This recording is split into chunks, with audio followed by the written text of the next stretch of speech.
Bonjour à tous et bienvenue sur la chaîne Mon Doux Refuge. Donc aujourd'hui je vous retrouve pour le grand défi mini budget J3. Vous allez voir, ça va être sympa aussi aujourd'hui. Déjà je commence tout simplement par vous montrer les 250 grammes de pommes de terre. C'était une pomme de terre énorme que j'avais.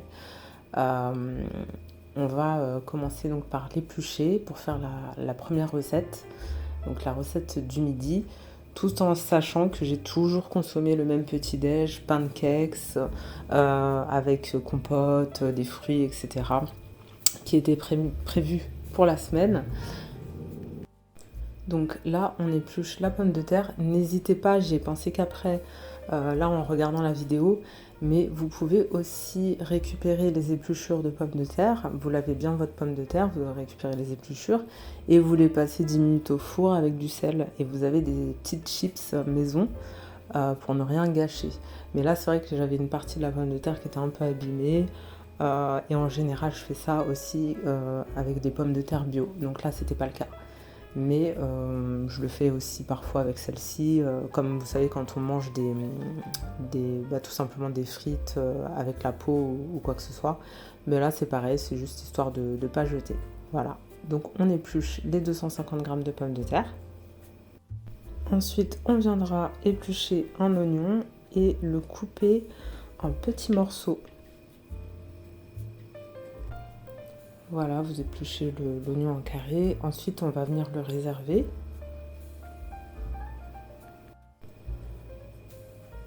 Et on fait la même chose avec la pomme de terre. Alors là, j'ai coupé en morceaux très très grossiers. C'est juste pour faciliter la cuisson, pour avoir moins de temps de cuisson. Je vais les faire bouillir.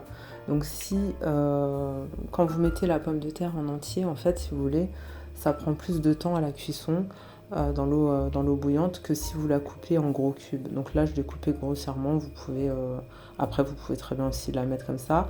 Et il y a une autre technique qui est pas mal, si vous voulez faire cuire rapidement une pomme de terre aussi, c'est de mettre par exemple les morceaux dans un bol. Vous filmez le bol avec un petit peu d'eau dans le fond et vous la passez au micro-ondes. Donc voilà le résultat. On viendra ensuite les placer dans cette eau qui bout que vous voyez ici.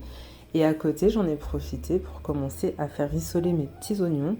Donc j'ai mis un peu de paprika, un peu de sel, de poivre, un peu d'huile et l'oignon que j'avais découpé en dés.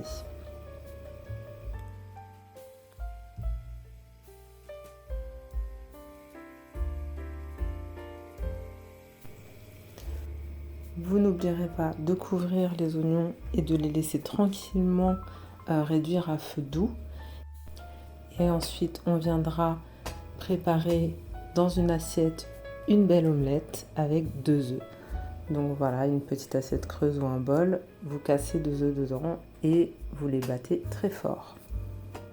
Lorsque vous avez ce résultat et que vos pommes de terre sont cuites et égouttées, vous venez tout simplement les ajouter à l'omelette.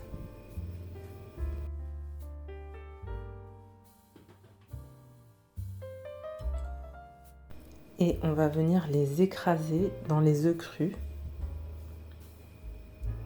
comme ceci.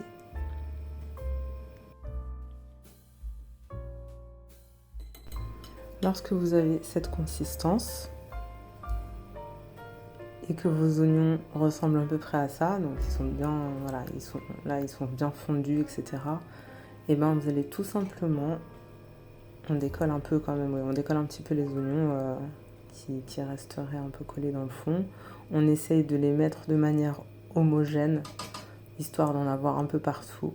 Et là, vous renversez vos pommes de terre et vos œufs crus dessus.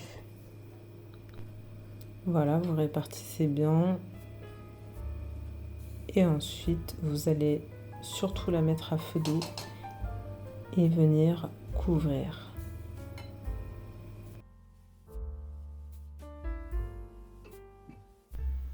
Une fois bien cuite, vous obtenez ce magnifique résultat, une tortilla, tout simplement.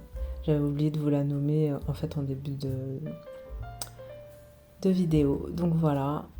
Là c'est une grande assiette plate que j'ai, hein, donc on a quand même 250 grammes de pommes de terre et 2 œufs, quoi.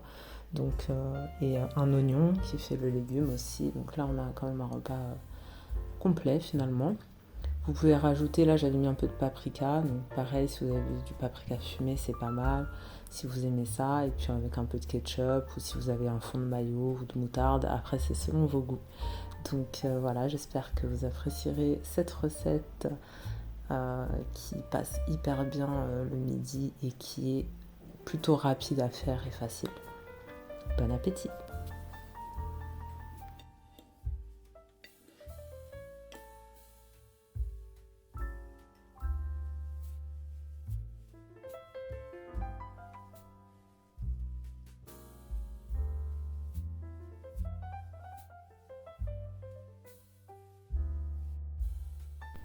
Le soir, vous les reconnaissez, c'est nos fameuses, nos très chères, nos magnifiques, nos très bonnes boulettes de thon. Donc j'avais fait une petite sauce vinaigrette avec, euh, parce que tout simplement j'avais fait de la salade et des tomates. Je trouve que ça passe hyper bien avec. Si vous avez de l'échalote à la maison ou un peu d'ail, n'hésitez pas à vraiment en rajouter, ou même voilà du persil ou quoi que ce soit dans la salade. Ça peut être sympa. Moi j'aime bien la salade le soir, c'est frais, c'est léger. Et à côté il y a quand même les boulettes qui sont quand même assez copieuses. Donc là, toujours dans une assiette creuse au final pour avoir un bon repas qui nous tient bien quand même la soirée. Avec les boulettes restantes, ça donnait cette assiette. Et notre petit ketchup paprika fumé que j'adore avec ces boulettes. Donc voilà l'assiette du soir. Ici, on a notre reste de tomates et de salade pour le reste du défi. Et comme je vous avais dit, on ne consomme pas un plat et ensuite tout de suite la même chose. On essaye d'espacer. Donc là, les boulettes, elles étaient le lundi, elles sont encore bonnes, bien gardées au frais. Et on peut les consommer tranquillement 2 jours après. Donc je vous dis à demain pour le J4 et bon appétit!